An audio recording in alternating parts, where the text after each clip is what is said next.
My dear children of class 12, in this video we shall know about the poetic devices in your poem An Elementary School Classroom in a Slum by Stephen Spender. Now before that, you should know what is a poetic device. A poetic device is a deliberate use of words, phrases, sounds and even shapes to convey meaning. Anything that impacts the way a poem or other written work looks or sounds is a type of poetic device. And these are actually ornaments to decorate writings. They infuse literal meanings with figurative meanings like implications, unexpected connotations, and so on. The first poetic device used by Stephen Spender is alliteration, a figure of speech in which consonants at the beginning of words or stressed syllables are repeated. For example, far, far from ghastly waves, these children's faces. Then, a narrow street sealed in with a lead sky. Next, with ships and sun and love tempting them to steal. Cloudless at dawn, civilized doom riding all cities. So here, the figure of speech used is alliteration.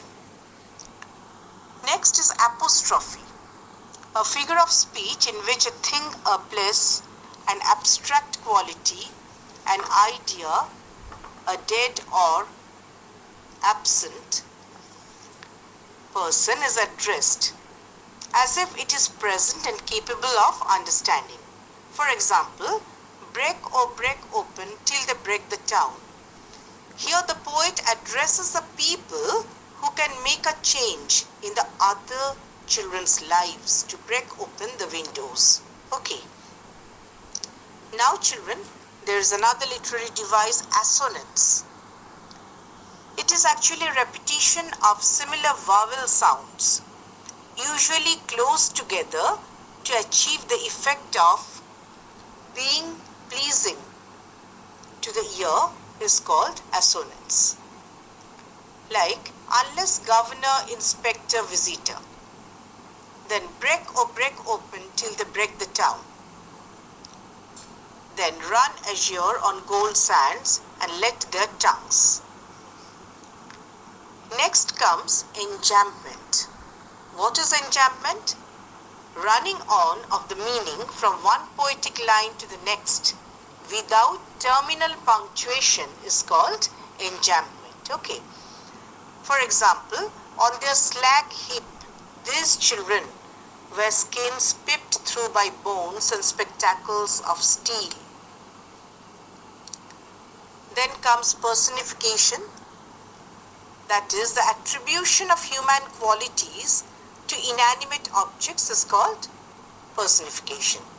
For example, cloudless at dawn, civilized doom riding. Here, civilized doom riding, inanimate objects cannot ride, okay, but the poet infused life into it. That's why civilized doom riding all cities is written. The white and green leaves open. Another example of personification. Next comes polysyndeton. A repetition of conjunctions is called polysyndeton. With ships and sun and love tempting them to steal. You see children, and, this conjunction and is repeated, okay. Next comes metaphor. It's very well known to you all. A figure of speech in which one thing is described in terms of another. A comparison is usually implicit, whereas in simile it is explicit. For example, on sour cream walls, this is a metaphor. Then in the next line, the map becomes a window and these windows. Okay. Next, that shut upon their lives like catacombs. This is simile. The comparison is explicit by the use of the word like. The next example is where all their futures painted with a fog. This is a metaphor. A narrow street sealed in with a lead sky. Lead sky is also a metaphor. Then far, far from rivers, capes and stars of words. Stars of words is a metaphor. For lives that slyly turn in their cramped holes. Cramped holes is also a metaphor. Now, next comes metonymy. So what is metonymy? A figure of speech in which the name of an attribute or a thing is substituted for the thing itself. For example, open-handed map. Then awarding the world its world. That means the privileged classes who already have the world stand for the world here. Next example is surely Shakespeare is wicked. Actually, Shakespeare stands in for his works, not Shakespeare the person as a writer. Next example is run azure on gold sands. The gold sands are sands under the sun. Then another metonymy, history theirs whose language is the sun. The sun stands for nature. The next figure of speech is a rhetorical question. A rhetorical question is one that does not expect an answer as it is more or less self-evident. For example, for lives that slyly turn in their cramped holes, from fog to endless night. There's a question mark after that. Then repetition.